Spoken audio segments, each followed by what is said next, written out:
मात्र चर्चा सुरू असताना तुमचा एक जुना फोटो व्हायरल होतो किंवा सातत्याने ह्या चर्चा होतात, काय याच्या मागे कमाल आहे का नाही सांगा बरं? का म्हणजे का लोक असं म्हणजे तोंडावर पडायचं का करतात सांगा?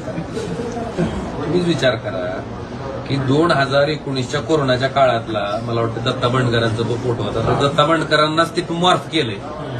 काय नेमकं कशासाठी करायला लागलेत माहित नाही.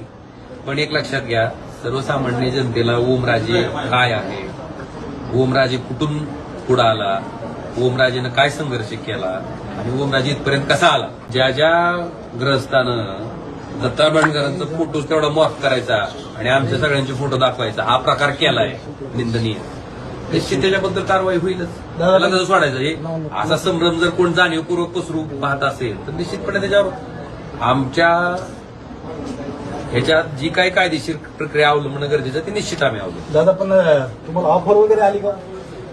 आता ही ऑफर कसली ऑफर आहे ती तर मला सांगा. तरी तुम्हाला काय आली तर सांगा.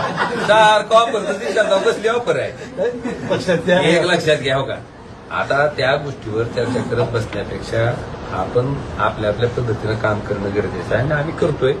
त्याच्यावर फारसं भाष्य करणं मला आवश्यक